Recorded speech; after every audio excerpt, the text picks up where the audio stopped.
ensonga esoose ngimaze nti team MK yatandise okufuna kye bayita leadership structure. Andrew Mwenda munnamawulire ye mwogezi. Amyuka omwogezi wano mu Buganda Kabanda. Vice Chairman Western Region Baram. Omusajja n'agamba nti deployment endala oba appointments endala zijja. Kati simanyi bannamateeka abaatwala muwozi mu kooti ku luno munaakikola mutya singa Andrew Mwenda omwogezi ajja n'akuba press conference n'abagamba zino ffe kye tuteekateeka okukola tugenda oba n'arangirira nti tugenda kwesimba oba candidate waffe agenda kwesimbawo simanyi amateeka we gabeera. Nze ng'omuntu Ssekadde Samuel atakola ku radio ngamba Oweeri Eruweru kyalo Gaza nze nabagamba nganze siriddamu kulonda munnamagye nganze kugenda ku bot paper n'entiikinga nti munnamagye afuuke president kubanga baaba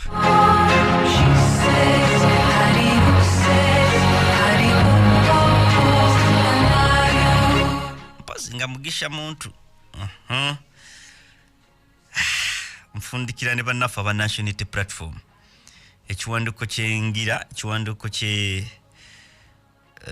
kiwanduko kyenina wano ekisembayo then nkwakaganya kya National Unity Platform basebo ne banyabo lunaku lwajjo andoza kyenakuzeeko ne ku TV Nupu ya suspeninze statement oba ekiwanduko kino kyafulumiziddwa olunaku lwajje nakusomesa nga 12 omwezi ga January mwaka gwa 2023 nga kiteebeddwako omukono David Luis Rubongoya Secretary General nga kigamba statement on suspension of leaders and appointment of a special committee to investigate their conduct. Nti statement eno bekiwandiko kino kisavinga nga suspension oba okuwumuza abakulembeze n'okuteekawo akakiiko ak'enjawulo special committee okunoonyereza ku conduct oba kuneeyisa y'abantu bano. Era ekiwandiko kigamba nti emyezi egiyise wabaddewo obutakkaanya kye bayita infights okweyawulayawulamu between some of our leaders from Busoga sub-region. Era enjawukana zino divisions have greatly damaged the image nti kikostinze nnyo ekifaananyi ky'ekibiina kye bayita National Unity Platform era kithreatens kye bayita cohesion amongst our members and supporters. Era bassebo ne bannyabo this communication nti wabaddewo ba several leaders mu bitundu by'e Busoga through their communication on various media houses and social media platforms babadde bakontagana babadde balwanagana babadde beekuba buli omu abadde ayogera ebikikinike kwoteeka ebitakwatagana ebireetawo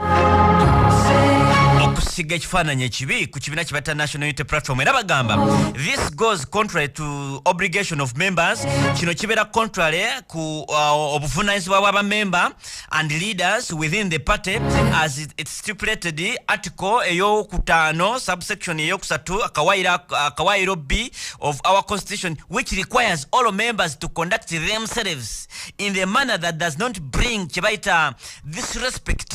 n'ebintu kwegamba mulina okweyisa bannakibiina kya National Unity Platform mulina okweyisa mu mbeera etaleetawo obukubagano etakusikamugwa n'ebintu ebirala bingi n'okuvumaganya erinnya ly'ekibiina. The party has made kye bayita several attempts to resolve these matters amicably but biganye. Era according to the president of the National Unity Platform Kyagulanyi Ssentamu has with immediate effect suspended the following leaders from their respective offices and instituted a committee to investigate their conduct and advise the party on the way forward. Ekivunulwa tibasebo ne bannyabo Kyagulanyi Ssentamu olunaku lwajjo yasazeewo okususpend with immediate effect mbagirawo abamu ku bakulembeze bave mu office era nateekawo akakiiko akagenda okunoonyereza ku nneeyisa yaabwe then kajja ku advising ekibiina kye kibalina okuzzaako abantu abagobeddwa si kugoba because byanjawulo suspension yanjawulo because suspension ebera for a certain period of time however tebataddewo period of time akakiiko kano banti bagenda kumala emyezi mukaaga nga banoonyerezaako nedda kitegeeza bayinza okukomawo bayinza obutakomawo asooka Mr. Bijirwa Moses abadde Deputy Secretary for Mobilization Eastern Region abantu bebusoga muwulirize Bijirwa Moses ali ku bamususpeninze Deputy Secretary for Mobilization Eastern Region owokubiri Mr. Muwanguzi Andrew acting head of patriotism and ideology ali ku suspension owokusatu Mr. Bamu Rurenzi coordinator Busoga sub-region ali ku suspension Mr. Mukuve Galik Jamal acting coordinator youth Busoga sub-region ali ku suspension owokutano Mr. Nsongambi Saulo acting district chairperson Jinja Owa National Platform ali ku suspension while on suspension nga bali ku suspension basebo ne banyabo they are not expected to carry out any functions of their offices or purport to represent the party on any platform or in any capacity basebo ne banyabo kino kikulu nnyo tekawesira nti bano nga bakyali ku suspension they are not expected tebasuubira to carry out any omukolo gwonna of their offices purporting obanga betadde mu linnya nti bakiikiridde National Unity Platform bannange Kyagulanyi abatumidde bannange buno bwe bwako obuvudde ku secretariat no nedda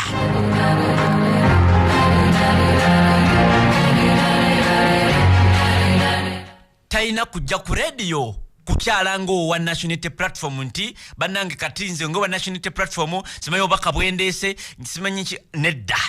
bwakyala ku radio because no talina buyinza kugaana muntu yenna kukyala ku radio oba kwakitinga ku social media oba media platform yonna however no buyinza wobeera nga you subscribe to that political party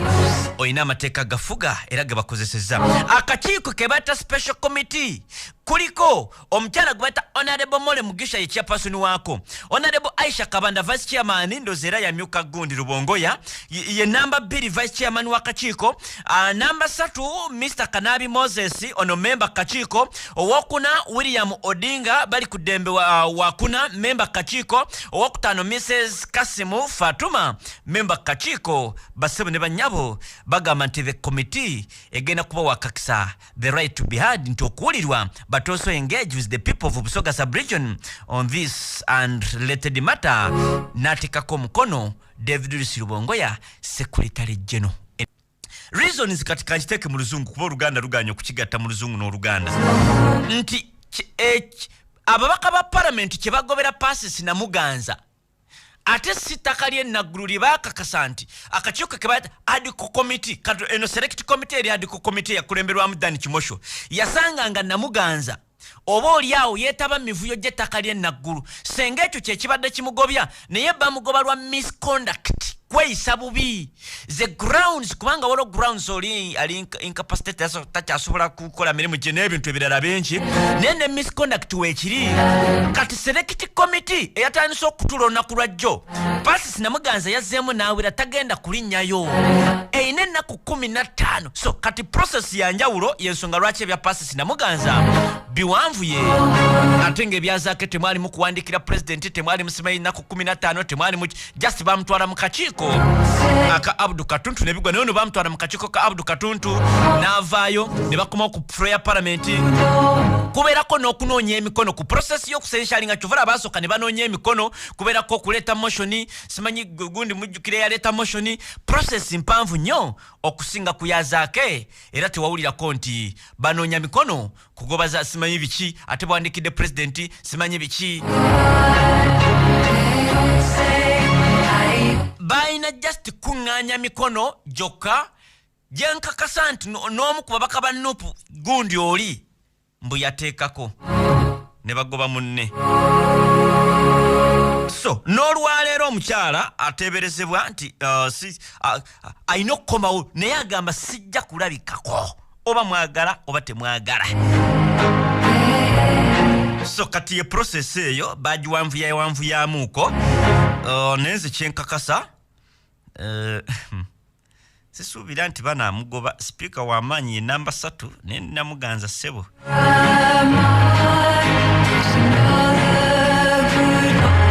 oba oli ku tiimu ki oba oli ku tiimu namuganza oba oli ku tiimu gundi speaker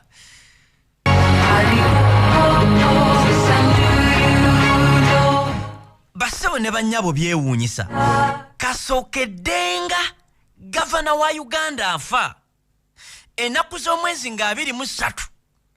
omwezi bwe guti 2022 Nairobi ku myaka 72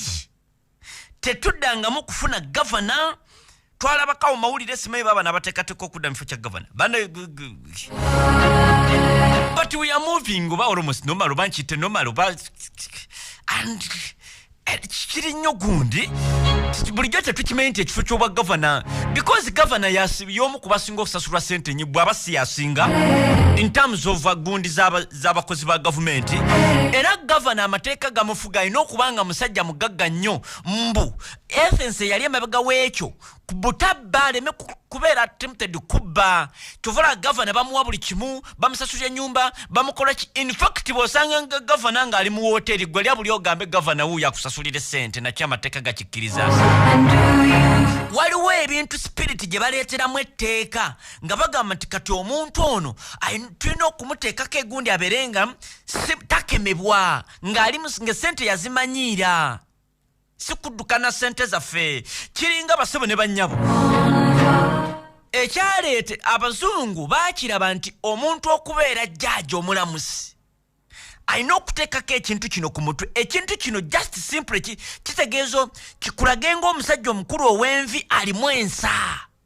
tekirina nnyo kyamaanyi kyekitege bino biwiigi bye bambala yambala ku mutwe n'oba sekkadde ng'ofuuse jjaaji ku myaka 35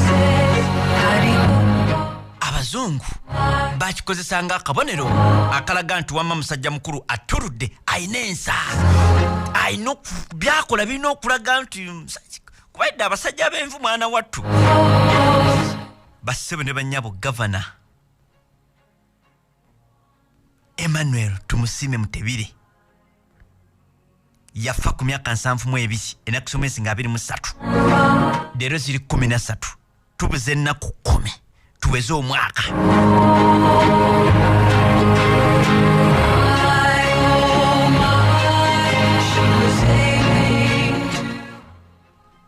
ekibuuzo kyo kineme n'okuddamu nkuleetedde birala nti nsi ki esobola okufiirwa gavana n'ebeerawo nga teyina gavana sigimanyi okujjako nga just ensi eyo era tebeera na gavana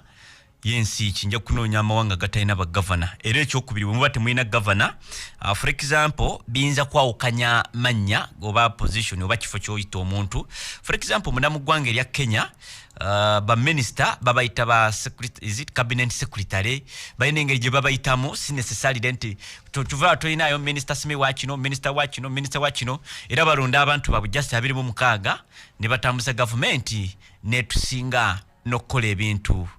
badde ngenda gamba ebitegeerekeka kale ebigenda mu maaso in terms of enkulaakulana because Kenya etuli waggulu kkiriza obagaana just kuba minisita abatono ddala